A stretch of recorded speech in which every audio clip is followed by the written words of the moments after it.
traveled on, everything. That within reason, obviously, and there's more on some people than others, but next time you should check it out. Anybody else? Yeah. Oh, here we go. Oh, I'm sorry. Oh, I'll go here and then I'll come back over to you, Dan. You bet.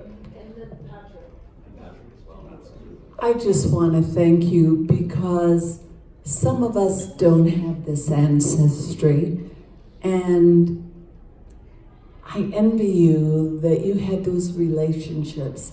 I had no grandfather, I had no grandmother, and to see this filled my heart.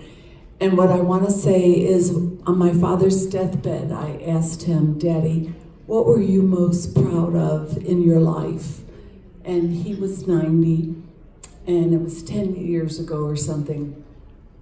And he said, other than you children, the fact that I was responsible for mixing penicillin with Merck and Company in Rahway, New Jersey, when I was 20 years old, and it saved the lives of our soldiers.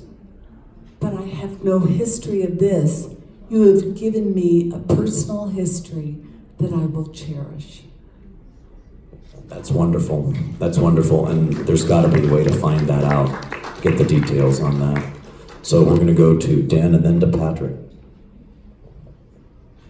Well, as I think Paul knows, my grandfather was also in World War I, and like Paul, he was my hero. I felt I had a special relationship with my grandpa.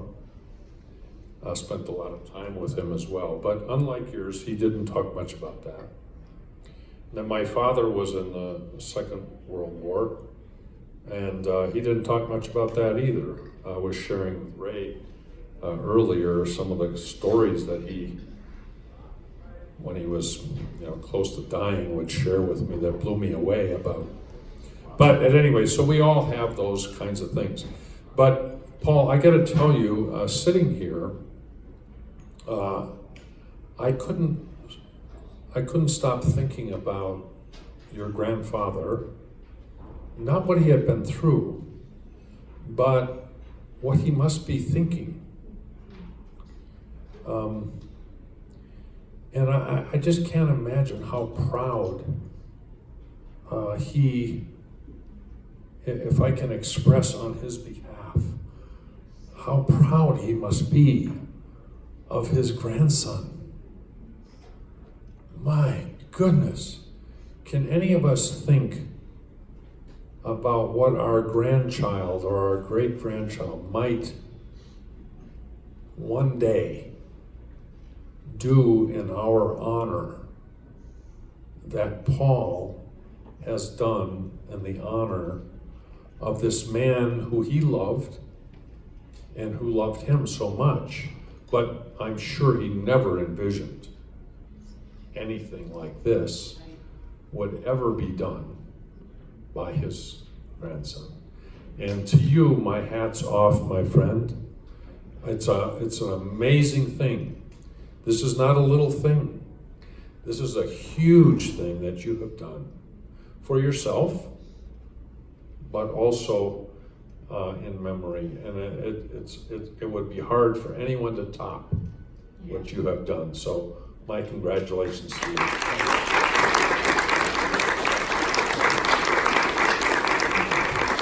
Thank you, Dan, for that. Wow. All right. Patrick, thank you, you have the floor. I don't think I need a microphone. I speak loud enough, but thank you very much for your great presentation. And more importantly, I wanted to thank your grandfather. Because my grandfather fought in Verdun in 1917. He was wounded there, and maybe somehow, somewhere, the contribution of your grandfather helped my grandfather survive, and that's why I'm still here today. Now, if it was not for your grandfather, instead of living in the US and speaking English, I may be working and living in Germany. Yes. For probably what would be a Nazi Germany, right?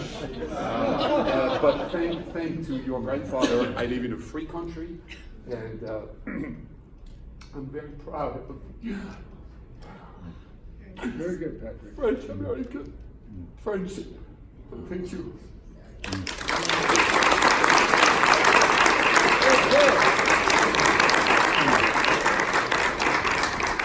Well, that does it for me. Oh, I have one more thing Oh, to say, by yes, the of way. course he is. Come on, Patrick. You also taught me something. There is an easy way to get a French